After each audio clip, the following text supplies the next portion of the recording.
नमस्कार दोस्तों। आईपीएल के छठे एवं सबसे रोमांचक सांसों को रोक देने वाला महामुकाबला आज टाटा आईपीएल के इतिहास की दो सबसे खतरनाक टीमों के बीच खेला गया, जहां पर आज अजिंक्य रहाणे की कप्तानी वाली कोलकाता नाइट राइडर्स के सामने ईशान किशन की कप्तानी वाली सनराइजर्स हैदराबाद की टीम ईडन गार्डन्स कोलकाता के होम ग्राउंड पर मौजूद थी। केकेआर के नए कप्तान अजिंक्य रहाणे ने टॉस जीतकर पहले गेंदबाजी का फैसला लिया। इरादा साफ था, छोटे मैदान पर हैदराबाद को रोकना और फिर आराम से लक्ष्य का पीछा करना।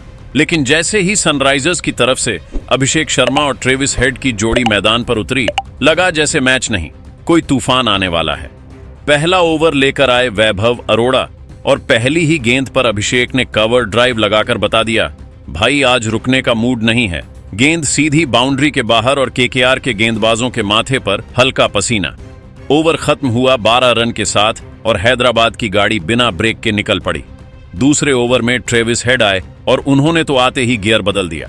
एक जबरदस्त पुल शॉट, फिर एक और चौका। ऐसा लग रहा था जैसे गेंदबाज नहीं, कोई नेट प्रैक्टिस चल रही हो। ओवर में 15 रन और केकेआर का प्लान धीरे धीरे हिलता नजर आने लगा। अब कप्तान रहने ने सोचा कि स्पिन से कुछ कंट्रोल मिलेगा, तो सुनील नारायण को गेंद थमा दी। लेकिन अभिषेक शर्मा आज अलग ही लेवल पर थे। अंदर बाहर का क्लासिक शॉट, फिर स्वीप गेंद हर बार फील्डर को सिर्फ देखने का मौका दे रही थी। ओवर में 14 रन और रन रेट ऐसे भाग रहा था जैसे किसी ने एक्सीलरेटर फुल दबा दिया हो। इसके बाद वरुण चक्रवर्ती आए, लेकिन ट्रेविस हेड ने उनका भी स्वागत उसी अंदाज में किया। लॉन्ग ऑन के ऊपर से फिर एक और चौका। गेंदबाज लाइन लैंड ढूंढते रह गए और बल्लेबाज रन बटोरते रहे। इस ओवर में 18 रन आए और अब केकेआर पूरी तरह बैकफुट पर दिखने लगा। पावर प्ले के आखिरी ओवरों में तो मामला और भी खतरनाक हो गया। वैभव अरोड़ा वापस आए, लेकिन हेड ने लगातार 2 चौके और एक झड़कर स्कोर बोर्ड को रॉकेट बना दिया। 20 रन का ओवर और केकेआर के फैंस बस सिर पकड़कर बैठ गए। फिर कार्तिक त्यागी को लाया गया और आखिरकार केकेआर को थोड़ी राहत मिली। अभिषेक ने सिंगल लेकर हेड को स्ट्राइक दी, लेकिन बड़ा शॉट खेलने के चक्कर में हेड कैच आउट हो गए। जाते जाते 21 गेंदों में 46 रन ठोककर उन्होंने केकेआर की हालत पहले ही खराब कर दी थी। पावर प्ले खत्म, 84 रन, सिर्फ एक विकेट। मतलब हैदराबाद पूरी तरह ड्राइविंग सीट पर। अब क्रीज पर आए ईशान किशन, जिन्होंने शुरुआत में थोड़ा संभल कर खेलना चुना। लेकिन दूसरी तरफ अभिषेक का तूफान जारी था। कवर ड्राइव मिड विकेट के ऊपर से शॉट, हर गेंद पर बाउंड्री का खतरा। धीरे धीरे स्कोर हंस के करीब पहुंच गया और केकेआर के गेंदबाजों के चेहरे सब कुछ बयां कर रहे थे। किशन ने समझदारी दिखाते हुए सिंगल डबल से खेल आगे बढ़ाया और ज्यादा से ज्यादा स्ट्राइक अभिषेक को दी, जो उस वक्त आग उगल रहे थे। उनकी टाइमिंग इतनी जबरदस्त थी कि फील्डर बस खड़े होकर गेंद को बाउंड्री पार जाते देखते रह जाते। रहने लगातार फील्ड बदलते रहे, प्लान बनाते रहे, लेकिन आज कुछ भी काम नहीं आ रहा था।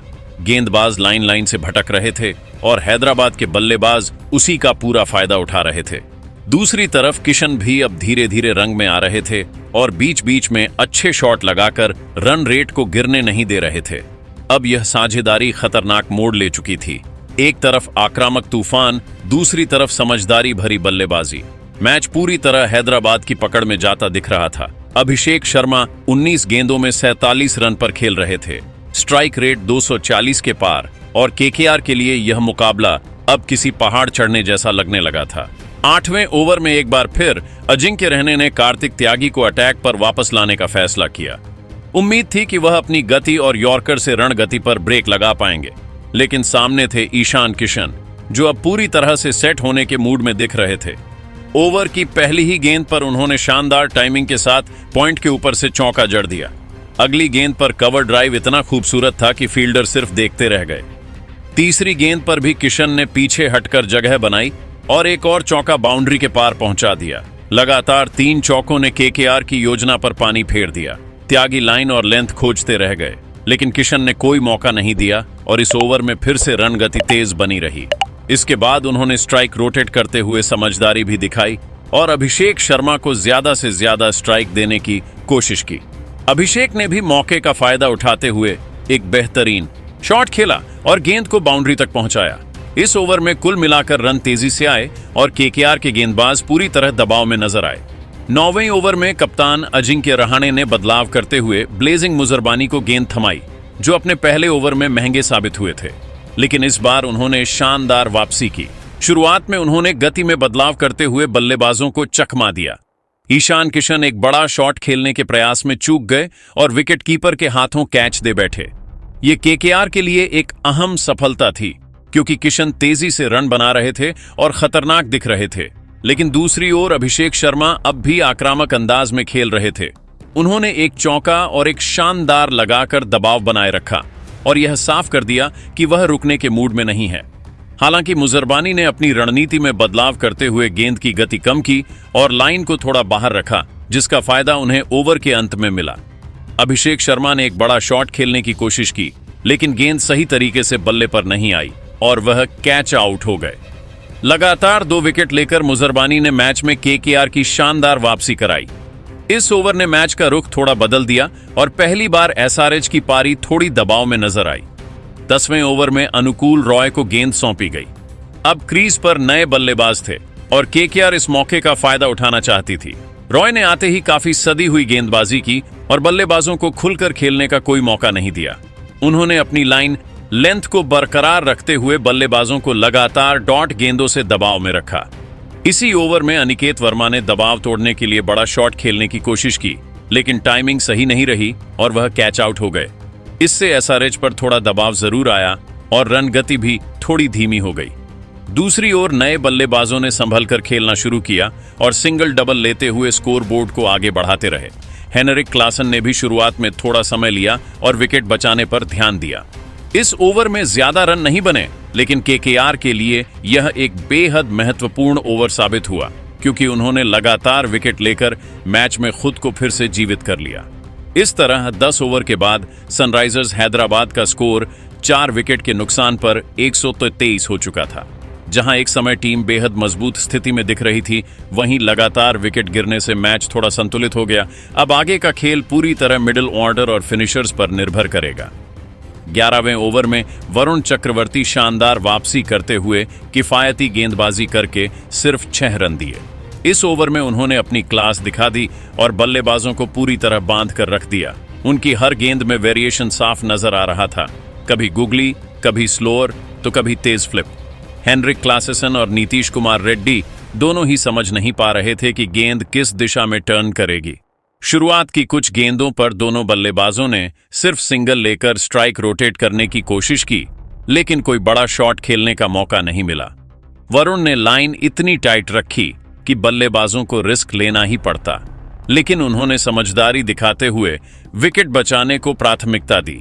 इस ओवर ने केकेआर को मैच में वापसी का मजबूत मौका दिया और रन गति पर पहली बार सही मायने में ब्रेक लगा। 12वें ओवर में अनुकूल रॉय को गेंद दी गई और यहां केकेआर ने पूरी तरह से स्पिन जाल बिछाने की कोशिश की। शुरुआत में क्लासिन ने 1-2 रन लेकर स्ट्राइक संभाली, लेकिन अनुकूल ने शानदार कंट्रोल दिखाया। उन्होंने ऑफ स्टंप के बाहर लगातार सटीक लाइन रखी, जिससे बल्लेबाज खुलकर शॉट नहीं खेल पाए। हालांकि इसी ओवर में नीतीश कुमार रेड्डी ने दबाव तोड़ने का फैसला किया और एक शानदार चौका जड़ दिया, जो काफी देर बाद आया बाउंड्री था। इस शॉट से थोड़ा दबाव जरूर कम हुआ, लेकिन अनुकूल ने तुरंत वापसी करते हुए बाकी गेंदों पर सिर्फ सिंगल डबल ही दिए। बीच में एक वाइड भी गई, लेकिन कुल मिलाकर ओवर ज्यादा महंगा नहीं रहा। इस ओवर में करीब 11 रन आए, जिससे एसआरएच ने फिर से थोड़ी गति पकड़ने की कोशिश की, लेकिन केकेआर ने नियंत्रण बनाए रखा। 13वें ओवर में सुनील नारायण को अटैक पर लाया गया और उन्होंने आते ही अपने अनुभव का फायदा दिखाया। शुरुआत में क्लासेस ने एक शानदार चौका लगाया जो कवर के ऊपर से गया, लेकिन इसके बाद नारायण ने अपनी लाइन इतनी सटीक कर दी कि बल्लेबाजों को सिर्फ गैप ढूंढकर रन लेना पड़ा। उन्होंने गेंद को हल्का सा टर्न कराया और स्पीड में बदलाव करके बल्लेबाजों को भ्रमित रखा। नीतीश रेड्डी ने भी 1-2 अच्छे शॉट खेले, लेकिन कोई बड़ा नुकसान नहीं पहुंचा सके। इस ओवर में कुल 9 रन आए, जो इस परिस्थिति में केकेआर के लिए काफी अच्छे थे। लगातार 3 ओवरों में स्पिनर्स ने मिलकर रन गति को पूरी तरह कंट्रोल में ला दिया और एसआरएच के बल्लेबाजों पर दबाव बढ़ा दिया। 14वें ओवर में एक बार फिर ब्लेजिंग मुजरबानी को गेंद सौंपी गई। इस ओवर में उन्होंने काफी समझदारी से गेंदबाजी की और बल्लेबाजों को बड़े शॉट खेलने का मौका नहीं दिया। शुरुआत की गेंदों पर क्लासिन ने सिंगल लेकर स्ट्राइक रोटेट की, लेकिन मुजरबानी ने यॉर्कर और स्लोअर गेंदों का शानदार मिश्रण इस्तेमाल किया। नीतीश रेड्डी ने बीच में 1-2 रन चुराकर स्कोर को आगे बढ़ाया, लेकिन कोई बाउंड्री नहीं आ सकी। इस ओवर में सिर्फ 6 रन आए, जो केकेआर के लिए बेहद फायदेमंद रहा। 14 ओवर के बाद सनराइजर्स हैदराबाद का स्कोर 4 विकेट के नुकसान पर 155 रन हो गया। जहां एक समय टीम 200 प्लस की ओर बढ़ती नजर आ रही थी, वहीं लगातार कसी हुई गेंदबाजी ने उनकी रफ्तार पर ब्रेक लगा दिया। 15वें ओवर में एक बार फिर सुनील नारायण गेंदबाजी के लिए आए और केकेआर को उनसे काफी उम्मीदें थी कि वह रनगति पर और ब्रेक लगाएंगे, लेकिन इस ओवर में हेनरिक क्लासेसन ने अपनी क्लास दिखा दी। शुरुआत में नीतीश कुमार रेड्डी ने सिंगल लेकर स्ट्राइक क्लासिन को दी और फिर क्लासिन ने धीरे धीरे हाथ खोलने शुरू किए। एक शानदार स्वीप शॉट के जरिए उन्होंने चौका बटोरा, जिसमें टाइमिंग और प्लेसमेंट दोनों कमाल के थे। इसके बाद उन्होंने गैप में गेंद डालकर लगातार रन जुटाए। इस ओवर में एक ओवर थ्रो के जरिए भी अतिरिक्त रन मिले, जिससे केकेआर पर दबाव और बढ़ गया। नीतीश रेड्डी ने भी समझदारी से खेलते हुए स्ट्राइक रोटेट की और क्लासन को ज्यादा गेंदें खेलने दी। कुल मिलाकर इस ओवर में 13 रन आए और एसआरएच ने फिर से रन गति को तेज करने के संकेत दे दिए। 16वें ओवर में कप्तान अजिंक्य रहने ने कार्तिक त्यागी को फिर से जिम्मेदारी दी।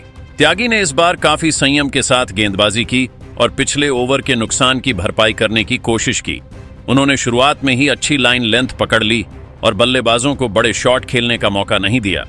क्लासन ने 1-2 अच्छे शॉट खेलने की कोशिश की, लेकिन ज्यादातर गेंदों पर सिंगल ही मिल पाया। त्यागी ने अपनी गेंदों में विविधता रखी, कभी स्लो और कभी यॉर्कर, जिससे बल्लेबाज पूरी तरह खुलकर नहीं खेल पाए। बीच में एक वाइड जरूर गई, लेकिन उसके अलावा उन्होंने रन पर अच्छी तरह कंट्रोल बनाए रखा।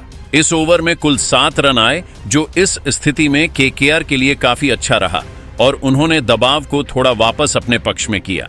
17वें ओवर में वैभव अरोड़ा को अटैक पर लाया गया और यहां मैच ने एक बार फिर रफ्तार पकड़ ली। शुरुआत में दोनों बल्लेबाजों ने सिंगल लेकर पारी को आगे बढ़ाया, लेकिन ओवर के अंत में नीतीश कुमार रेड्डी ने बड़ा शॉट खेलते हुए लंबा जड़ दिया। यह शॉट बिल्कुल सीधा था और गेंद सीधे बाउंड्री के पार स्टैंड में जा गिरी। इसने न सिर्फ दर्शकों को उत्साहित किया, बल्कि एसआरएच के डगआउट में भी जोश भर दिया। क्लासेसन ने भी इस ओवर में समझदारी दिखाई और रिस्क लेने के बजाय स्ट्राइक रोटेट करते रहे। हालांकि अरोड़ा ने बीच बीच में अच्छी गेंदबाजी करते हुए बल्लेबाजों को ज्यादा खुलने नहीं दिया, लेकिन आखिरी गेंद पर आए ने ओवर को महंगा बना दिया। इस ओवर में कुल 9 रन बने और एसआरएच ने एक बार फिर संकेत दिया कि वे आखिरी ओवरों में तेजी से स्कोर बढ़ाने के मूड में हैं। 17वें ओवर की समाप्ति तक एसआरएच ने संतुलित बल्लेबाजी का प्रदर्शन करते हुए स्कोर को 184 रनों तक पहुंचा दिया, जहां क्लासिन की आक्रामकता और नीतीश रेड्डी की समझदारी भरी पारी ने टीम को संभाले रखा।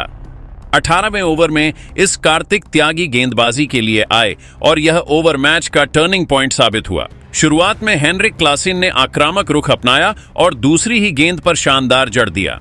यह शॉट दिखाता था कि क्लासेसन अब पूरी तरह गियर बदल चुके हैं। इसके बाद उन्होंने सिंगल लेकर स्ट्राइक नीतीश कुमार रेड्डी को दी, जिन्होंने इस ओवर को अपने नाम कर लिया। त्यागी की लाइन लेंथ इस ओवर में पूरी तरह बिगड़ गई और उन्होंने कई फुल टॉस गेंदें डाल दी। नीतीश ने इसका पूरा फायदा उठाया और लगातार 2 शानदार चौके जड़ दिए, एक काउ कॉर्नर की दिशा में और दूसरा स्क्वायर लेग के ऊपर से। इसके अलावा एक और बाउंड्री और सिंगल्स के साथ इस ओवर में कुल 16 रन आए। केकेआर के लिए यह ओवर काफी महंगा साबित हुआ और एसआरएच ने आखिरी ओवरों में जबरदस्त मोमेंटम हासिल कर लिया। 19वें ओवर में वैभव अरोड़ा को गेंद सौंपी गई और इस ओवर में मैच ने एक बार फिर नाटकीय मोड़ लिया। ओवर की शुरुआत ही विकेट से हुई, जब नीतीश कुमार रेड्डी बड़ा शॉट खेलने के प्रयास में कैच आउट हो गए। उनकी शानदार पारी का अंत हुआ, लेकिन उन्होंने टीम को मजबूत स्थिति में पहुंचा दिया था। इसके बाद नए बल्लेबाज दबाव में थे और अरोड़ा ने इसका पूरा फायदा उठाया। अगले ही मौके पर उन्होंने एक और विकेट झटका, जिससे एसआरएच की पारी थोड़ी लड़खड़ा गई। हालांकि हेनरिक क्लासिन अब भी क्रीज पर डटे हुए थे और उन्होंने संयम के साथ खेलते हुए सिंगल लिया। इसके बाद हर्ष दुबे ने आते ही आक्रामक अंदाज दिखाया और लगातार 2 चौके झड़कर दबाव को थोड़ा कम किया। इन शॉट्स ने एसआरएच को फिर से गति दी। इस ओवर में कुल 11 रन आए, लेकिन 2 अहम विकेट गिरने से केकेआर को राहत मिली और मैच थोड़ा संतुलित हो गया। पारी का आखिरी ओवर ब्लेजिंग मोजरबानी लेकर आए और इस ओवर में दोनों टीमों के बीच जोरदार टक्कर देखने को मिली।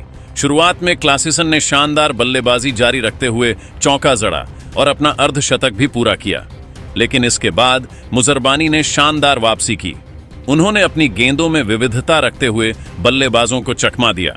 क्लासिन एक और बड़ा शॉट खेलने के चक्कर में कैच आउट हो गए, जिससे एसआरएच को बड़ा झटका लगा। इसके बाद नए बल्लेबाज शिवांग कुमार ने आते ही एक चौका लगाया, लेकिन अगली ही गेंद पर वह भी कैच आउट हो गए।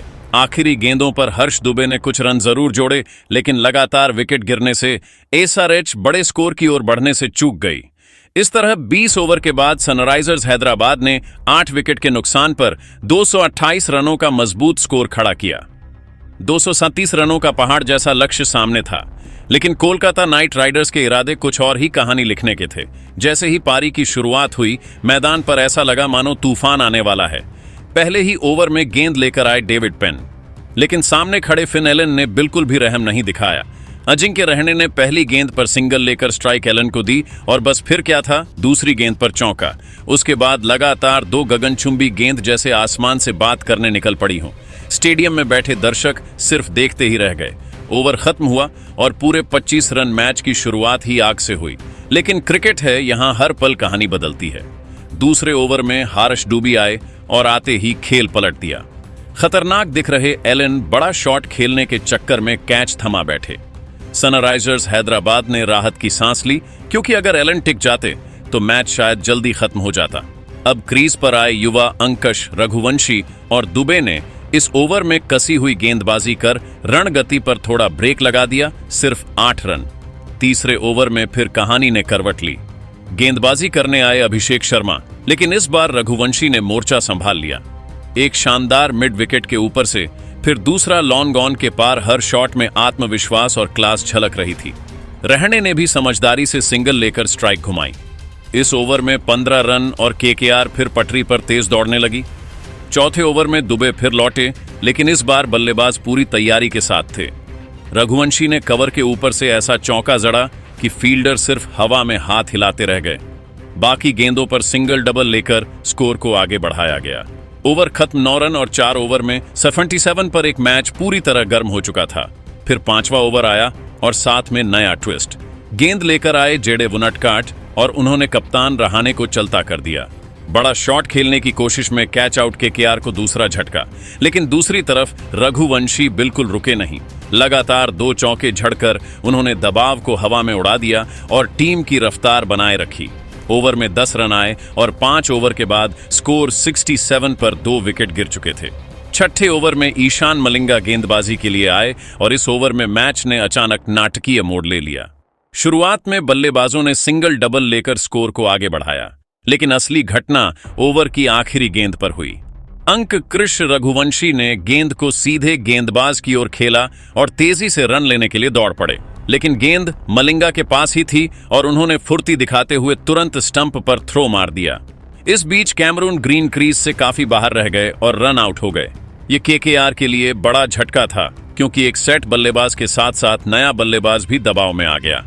इस ओवर में कुल 7 रन आए, लेकिन विकेट गिरने से एसआरएच ने मैच में मजबूत वापसी की।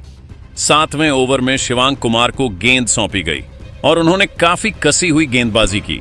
शुरुआत में रिंकू सिंह स्ट्राइक पर थे, लेकिन वह ज्यादा खुलकर नहीं खेल पाए।